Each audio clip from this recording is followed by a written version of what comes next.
vous expliquer avec grand plaisir en quoi consiste la naturopathie, sachant qu'on s'intéressera à un domaine en particulier.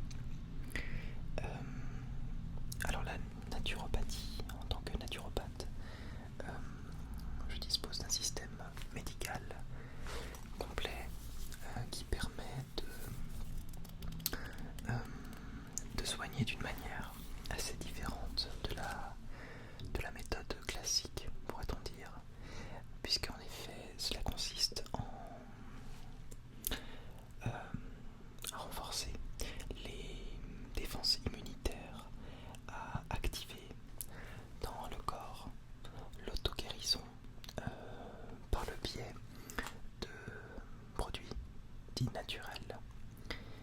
Alors ce sont des mécanismes plutôt efficaces puisque nous disposons de pas mal d'outils pour renforcer les défenses immunitaires. Alors dans la naturopathie on retrouve bien évidemment la phytothérapie, bien sûr la nutrition, l'homéopathie,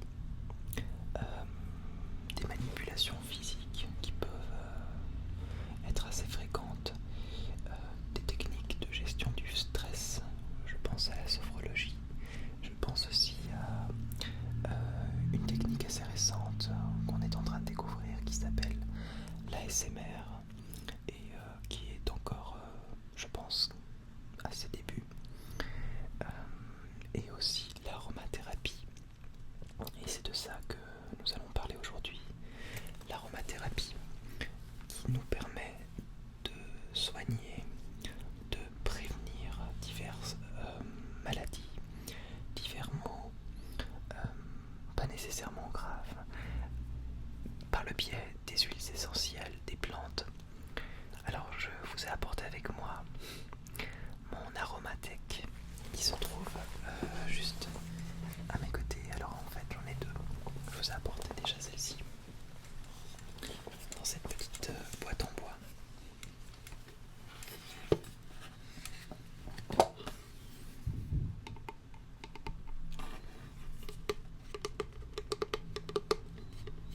J'accorde toujours une grande importance à la manière de stocker les huiles essentielles. Je trouve que ce sont des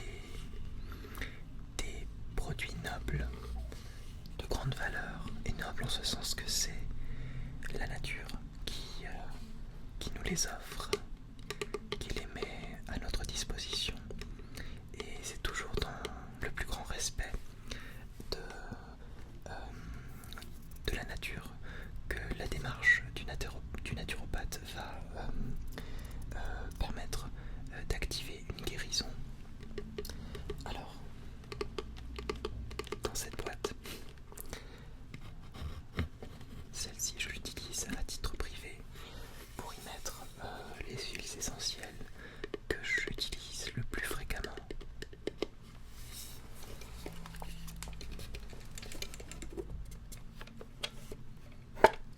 Comme vous le voyez, j'utilise des huiles essentielles diverses, de diverses marques également.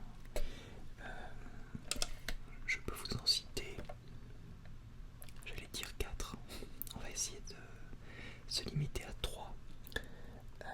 Alors,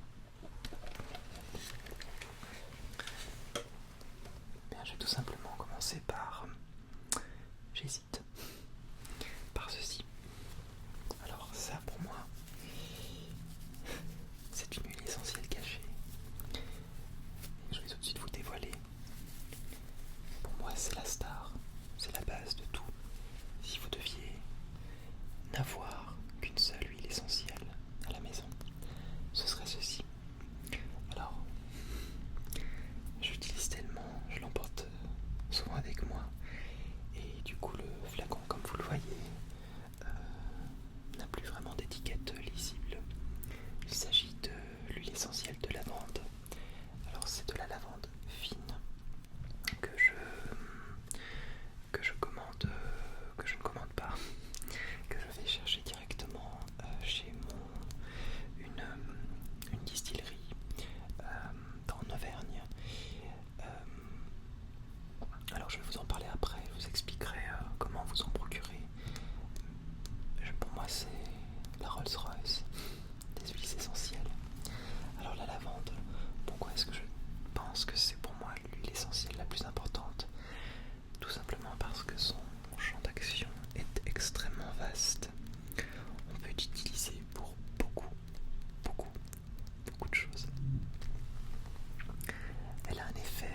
légèrement narcotique. Alors ça fait un petit peu peur quand on utilise ce mot narcotique. Je dirais qu'elle va calmer tout ce qui est de l'ordre de la nervosité, de l'angoisse également. On pourrait presque dire aussi les insomnies dans une certaine mesure. Et puis il y a tout l'aspect infection cutanée. Elle pourra traiter de l'eczéma, de l'acné, du psoriasis, mais également des piqûres d'insectes. Alors j'ai apporté avec moi des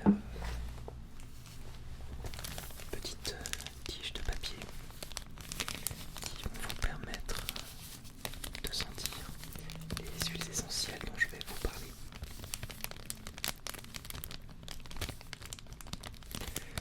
Alors je vais vous faire découvrir l'odeur de la lavande fine. J'ai bien dit la lavande fine car il y en a plusieurs. On parle de lavande vraie, de lavandin, ce qui n'a rien à voir avec la lavande.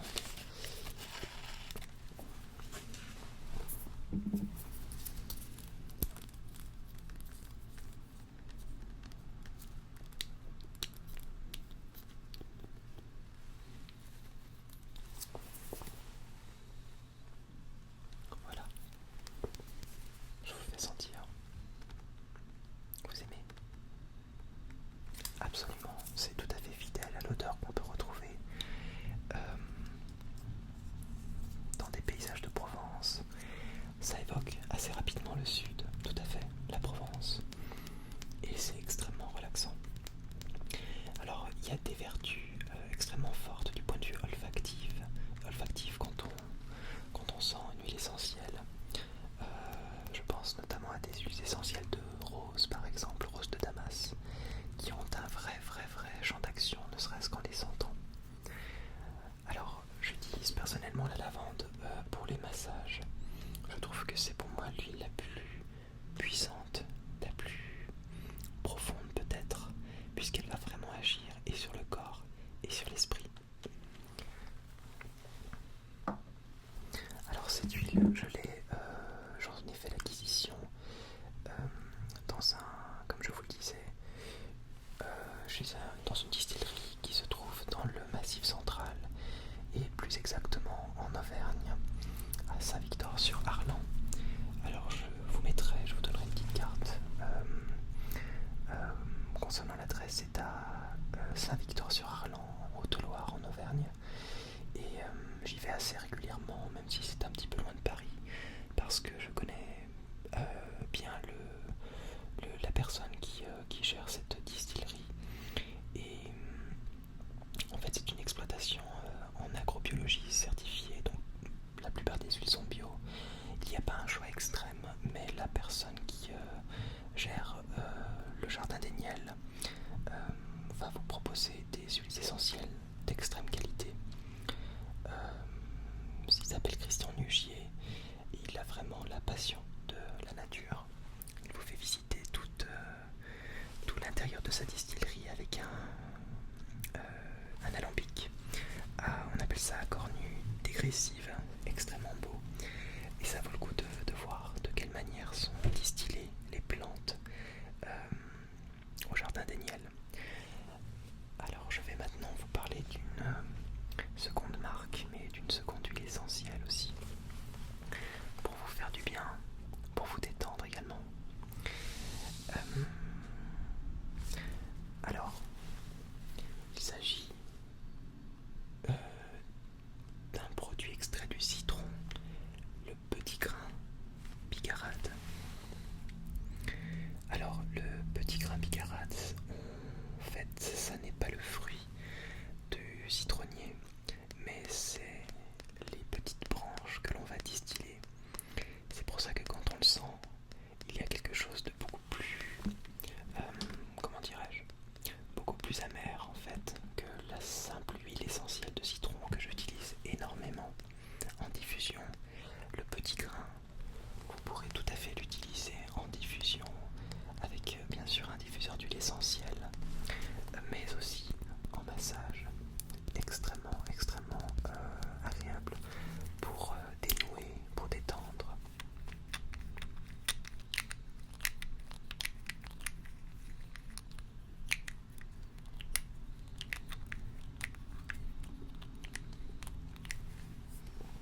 on sent quand même le citron, mais il y a ce côté très vert, contrairement à l'huile essentielle de citron. Alors le bigaradier, c'est un arbre de 5 mètres environ. Comme je vous le disais, on va en extraire les feuilles et les petites branches, les petits rameaux pour obtenir l'huile essentielle, dite de petits grains bigarade.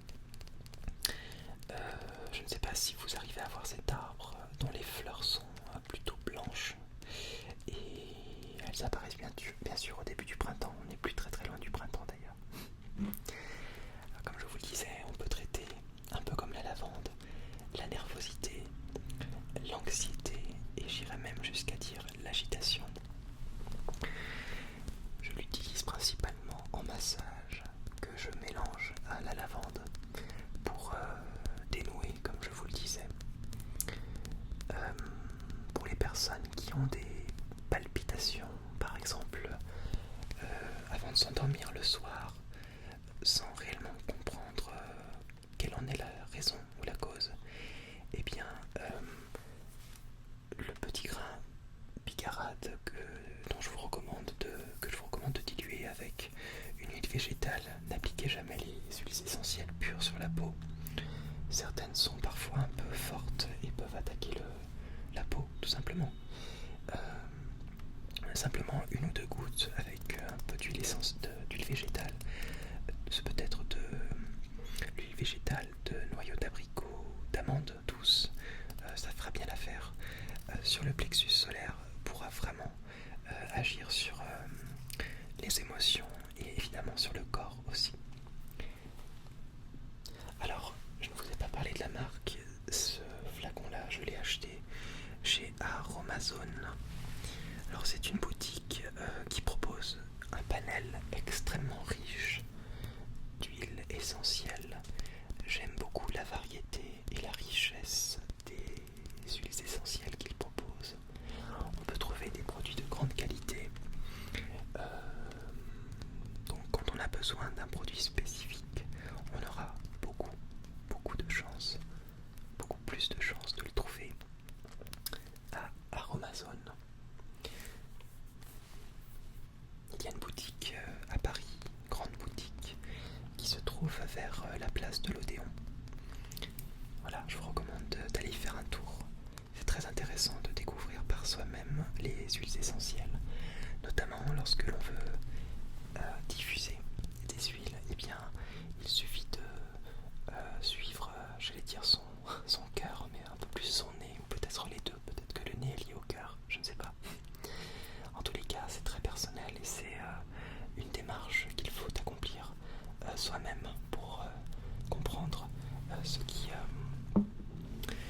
qui peut vous plaire le plus, car le choix est très très vaste, comme je vous le disais. Alors justement, je vais vous parler d'une huile essentielle qui n'est pas très onéreuse et que j'utilise énormément en diffusion. Cette fois-ci, celle-ci, c'est du cèdre, cèdre Atlas, ou cèdre de l'Atlas plutôt. J'ai fait l'acquisition d'un flacon de 30 ml chez Floram. Alors Floram, c'est je vais dire le haut de gamme. C'est tout du haut de gamme ce que je vous présente. En tout cas, c'est une marque extrêmement sérieuse, tout à fait fiable, bio bien sûr,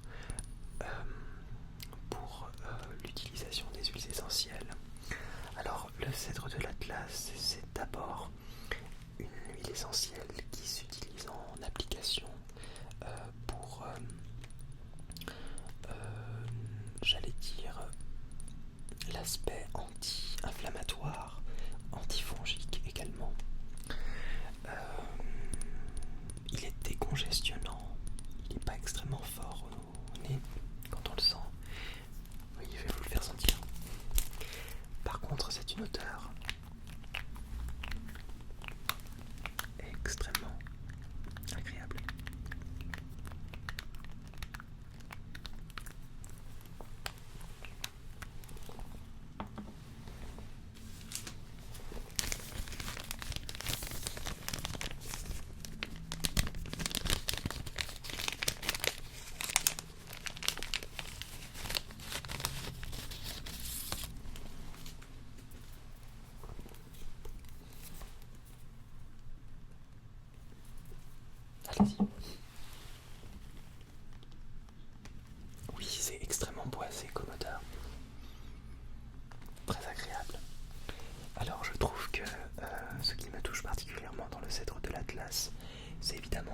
framboisé avec cet aspect un petit peu citronné, très très doux, très très noble, qui font que en diffusion je le trouve extrêmement apaisant, et je dirais que c'est personnellement pour moi c'est pas mon huile essentielle préférée, mais c'est, je dirais spontanément, l'huile essentielle que je diffuserai chez moi pour assainir et pour me réconforter. Alors, c'est une huile qui est quand même plus connue pour son action anti-inflammatoire, comme je vous le disais. Elle a de très très grandes vertus contre l'eczéma, la dermatose, on pourrait même aller jusqu'à l'arthrose aussi, les rhumatismes. Donc un champ d'action extrêmement vaste, mais surtout, pour moi, une odeur extrêmement noble. On parlait d'odeur, et je voulais vous parler d'une autre huile essentielle que je diffuse pleinement. Alors, il s'agit du sapin de Sibérie. Ça, c'est une huile essentielle pour laquelle j'ai eu un magnifique coup de foudre au cœur de l'hiver, il y a déjà quelques années. C'est typiquement l'odeur du sapin tel qu'on aime le sentir, ou qu'on a envie de le sentir à l'époque de Noël. L'odeur de la forêt profonde, de la forêt verte. Alors pour moi ça m'évoque les forêts d'Auvergne, dont je suis originaire, et c'est extrêmement réconfortant, c'est extrêmement agréable. Ça a l'odeur des bonbons un petit peu au pain. Je ne sais pas si vous aimez, alors je vais vous faire sentir tout de suite. C'est un parfum assez fort, effectivement.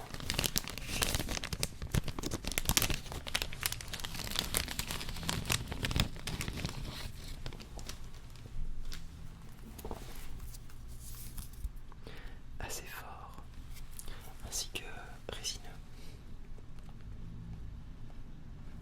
Vous aimez aussi? Ça vous plaît? Oui, j'aime beaucoup aussi. Ce que j'aime, c'est que c'est à la fois fort et à la fois frais.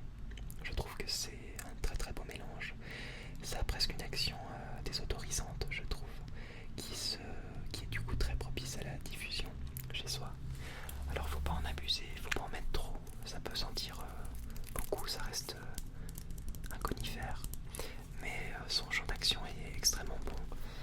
Alors c'est une huile que je peux aussi également utiliser en friction huileuse, donc mélangée avec une huile végétale sur le thorax pour ses vertus expectorantes. C'est particulièrement adapté.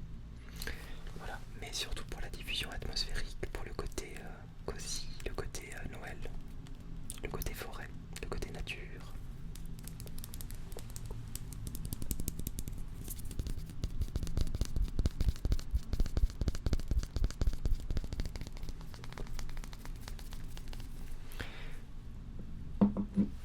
Pardon. Bien sûr, on peut ingérer certaines huiles essentielles. Alors, pour ceci, il faut bien s'informer. Vous pouvez demander des conseils à votre naturopathe, ou alors demander conseil aussi aux personnes qui vous vendront ces huiles essentielles. Le Jardin des Niels, en Auvergne par exemple, vous met à disposition une boutique. Vous visitez bien sûr plusieurs parcelles de culture. Alors il y a des produits évidemment que cette distillerie importe, comme les citrons qui sont importés de Corse. On fera difficilement pousser des citrons en Auvergne, mais il y a toujours une démarche informative en principe pour ne pas vous laisser en possession de produits dont vous pourriez faire un mauvais usage. Elles sont extrêmement précieuses, ces huiles essentielles, mais elles sont aussi extrêmement puissantes, et donc il faut savoir les doser. Tout est dans la justesse, la parcimonie et le bon choix probablement. Alors est-ce que j'ai encore une huile essentielle à vous présenter? Oui, alors ça c'est une huile essentielle de chez Nature et Découverte. J'achète assez rarement leurs huiles essentielles. Elles sont de bonne bonne qualité également, bio, et celle-ci c'est la verveine exotique. Alors on l'appelle aussi la verveine Yunnan, elle a deux noms. Je dirais que c'est mon huile essentielle de l'hiver quand j'ai envie de me sentir, quand j'ai envie de mettre un peu de soleil chez moi en diffusion. Elle est extrêmement réconfortante. Vous pouvez aussi tester en la mettant simplement sur un mouchoir, quelques gouttes à respirer, et vous allez en ressentir les effets assez rapidement. On dit que la verveine exotique est l'une des huiles essentielles que presque 100% des gens apprécient. On peut toujours avoir des réticences devant des huiles essentielles de conifères, mais la verveine exotique, en principe, fait l'unanimité. Je n'ai pas encore rencontré de patients qui n'ont pas aimé. Je vais vous faire sentir.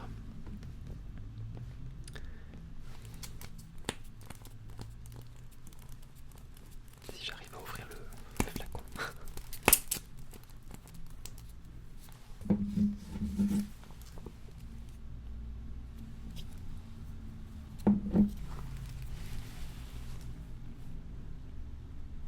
Tout à fait, c'est très frais, effectivement. Oui, vous pouvez la diffuser, vous pouvez aussi tout à fait l'utiliser en application, il n'y a aucun risque. Elle est antiparasitaire, insecticide aussi, mais bien sûr calmante comme je vous le disais. Et chez moi, elle a vraiment cet effet-là, effet de calmant. Alors justement, vous parliez d'ingérer les huiles essentielles. Je ne vous recommande pas de le faire à l'aveuglette. Renseignez-vous avant tout. Venez prendre conseil auprès de moi ou d'un autre naturopathe. Vous avez à disposition des huiles essentielles que l'on ne peut pas ingérer, tandis que d'autres vont pouvoir l'être facilement. Alors il y a deux possibilités. Certaines peuvent être ingérées directement sous la langue, 2-3 gouttes. C'est le cas de la menthe. C'est également le cas de l'eucalyptus radié. N'oubliez pas qu'il y a deux types d'eucalyptus, radié ou radiata, et l'eucalyptus globulus qu'il ne faut surtout pas, qui est beaucoup trop fort en fait. Je vous recommande vraiment l'eucalyptus plus doux, l'eucalyptus radiata ou radié, en cas d'infection. Alors vous avez aussi la possibilité de mettre 2 à 3 gouttes sur un comprimé neutre.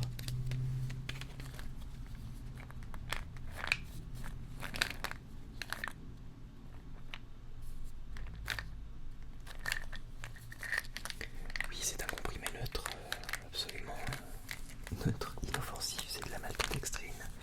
Et je crois qu'il y a aussi du sorbitol.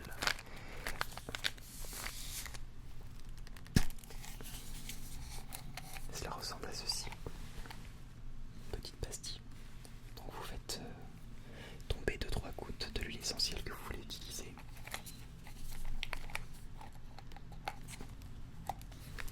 Et ensuite vous pouvez l'ingérer, la croquer.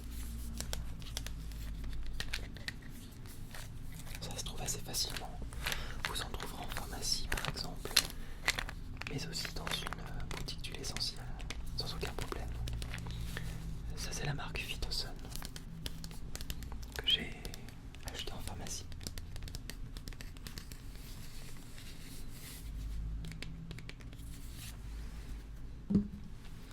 Voilà, j'ai terminé, j'espère que cela vous a plu. Vous avez des questions peut-être? Alors une huile essentielle pour combattre, ou non plutôt pour booster les défenses immunitaires, il y en a beaucoup.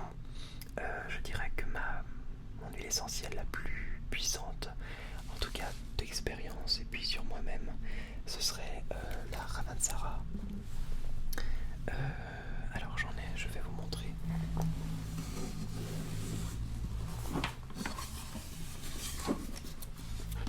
Voici mon aromathèque.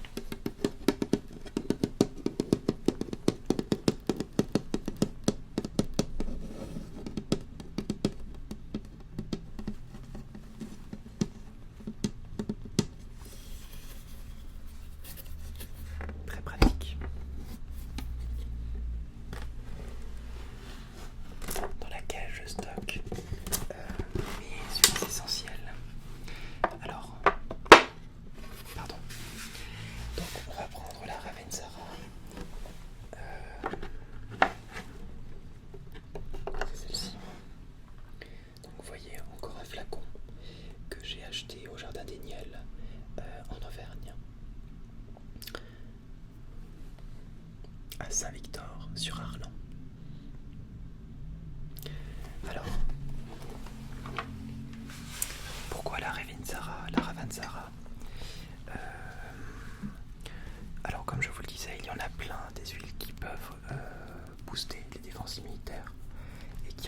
vraiment une action puissante, anti-infectieuse. Alors, la première raison, je crois que c'est parce qu'elle est encore une fois très complète. Au niveau de l'application, je vous recommande de l'appliquer sur vos cutanés. Vous pouvez utiliser une huile végétale si vous n'aimez pas la sensation de gras. Vous pouvez très bien, dans ce cas-là, la mettre pure. Alors, beaucoup la mettre sur le thorax, sur le plexus solaire. Je ne trouve pas que ce soit l'endroit le plus propice pour booster les défenses immunitaires. Je vous recommande les poignets, là où passent les veines, là où c'est très irrigué, ou bien la plante des pieds, avant de faire dodo par exemple. Alors cette huile essentielle en diffusion va vous dynamiser, va probablement vous booster en cas de fatigue, en cas de convalescence également. Bien sûr aussi en cas d'infection virale, si vous êtes en convalescence, d'infection bactérienne. Elle peut être tout à fait utile en cas de grippe, mais à titre préventif, je l'utilise personnellement en hiver pour renforcer mes défenses immunitaires sans forcément être malade. Elle défend bien le corps, en tout cas elle le booste. Voilà, alors on peut aussi donc l'appliquer, comme je vous le disais, l'appliquer sur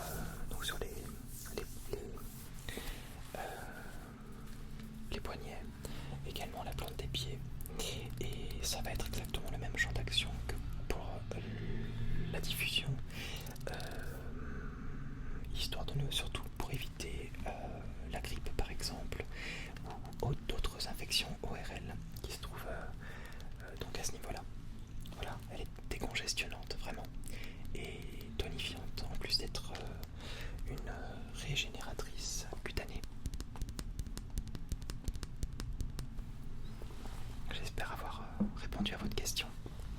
Est-ce que vous avez d'autres questions peut-être ?